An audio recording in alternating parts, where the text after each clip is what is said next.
Hello! Today we are going to read this storybook, And Then the Seed Grew. The author is Marianne Dubuc, and she drew the picture too. Oh, when the story finishes, please stay with me. I'm going to show you something. Here we go. Once there was a garden. It was an ordinary garden filled with flowers and plants, where many creatures lived all year round. Some lived above ground, here, like Mr. Gnome and Little Jack, and some lived underground, here, like Yvonne the Mole, the field mouse family, Polly the earthworm, and Collect the ants. Everyone was quite content until, let's see, where is Mr. Gnome is here, Little Jack, who's Yvonne? She's Yvonne. And where is the field mouse family? Here it is. And Polly? Here. And who's Colette? This one. Oh, I found a diamond. What did you see on the ground? Do you see a pencil? Okay, I count 3. 3, 2, 1. Pencil. Do you see a bone? Here it is. Remember when we read a storybook? Besides the words, there's a lot of hidden image. A lot of details that you can see. Like this one, the little key. And this one too. Pay attention. You'll see a lot of things here later. One morning, out of the blue, something fell from the sky. At first, no one took notice except for an unhappy Jack, whose head was crushed by the falling thing. Ouch! Book! What happened? Ayya! See? Polly and Colette, very happy. And then a few mouse and Yvonne.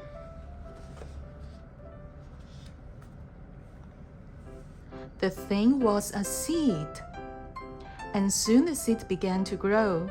With a creak, its seed coat split open, and out popped a small root.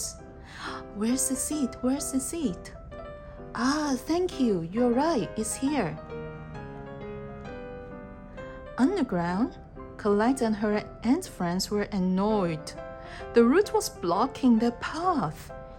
If they were going to arrive home in time for tea, they would need to find a way around. Yvonne noticed a small crack in her bathroom ceiling.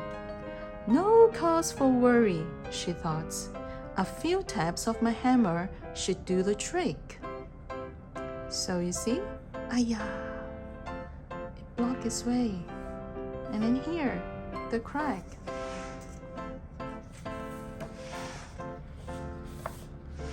But no sooner had she fetched her toolbox than disaster struck. There was now a root poking out of a hole where the small crack had been.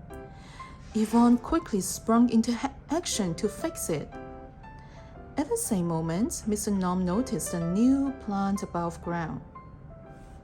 Here, was this growing in the garden? He wondered. He wanted to ask Colette, but she was too busy digging new tunnels around the plant's roots. Oh, look at Yvonne. She's really unhappy.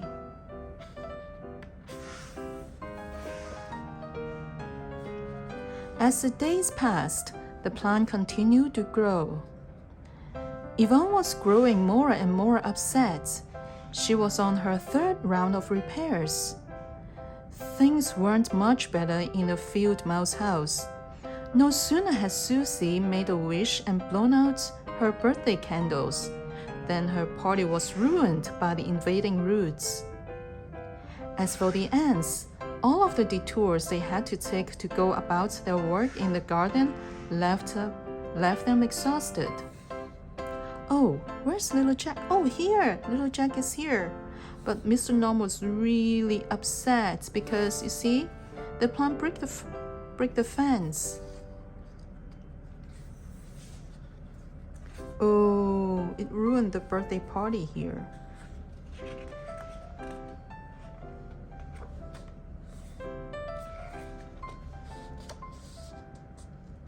What's little Jack doing here? Night and day, the plants grew. Yvonne gave up on her renovations. The bathroom was a mess, and she was worn out. The field mouse house had been overrun. They had no choice but to move. All of the neighbors lent a hand, even Polly, who usually kept to himself.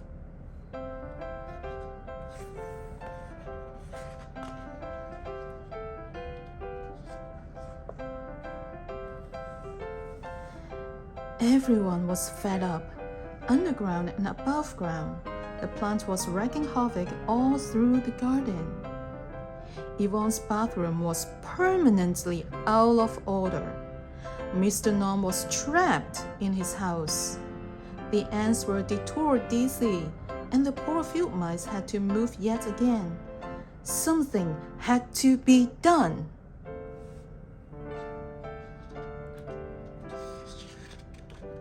You see? Mr. Gnome cannot come out.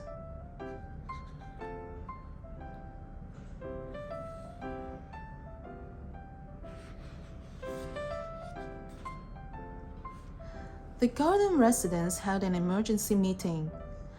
"My bathroom is unusable," complained Yvonne. "Where will we live?" Mr. Field Mouse worried. "We can't get home," cried the ants.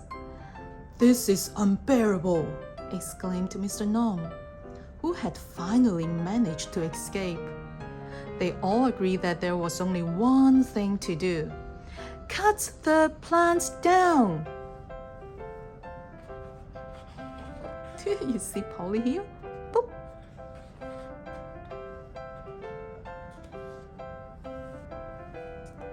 Everyone had a task. Yvonne, the expert tunnel digger, would excavate the roots.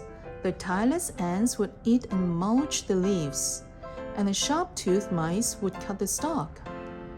Just as Mr. Field Mouse prepared to take the first bite, someone called out, "Wait!"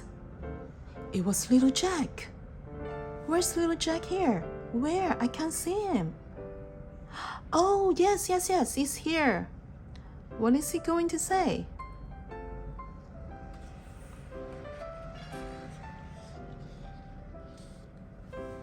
"Is this plant really so terrible?" Jack asked gently. "Hasn't its shade kept Mr. Gnome's house cool and comfortable? And wouldn't the few mouselings have great fun climbing its branches? From its highest leaves, the ants could easily map out their roots in the garden. And don't forget its fruits." "Fruits?" Everyone cried in surprise. Then look up, they discovered tomatoes! See, everyone is happy here.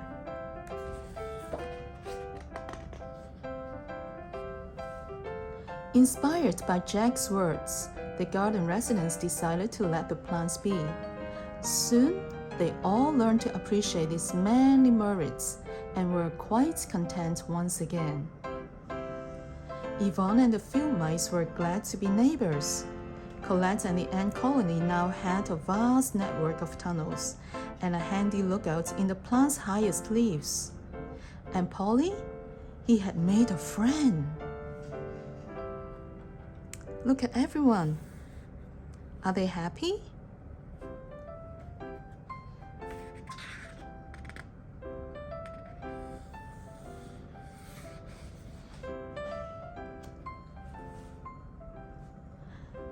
So the following spring, it was with great excitement that the garden inhabitants made another discovery. 3 new seeds! Boop, boop.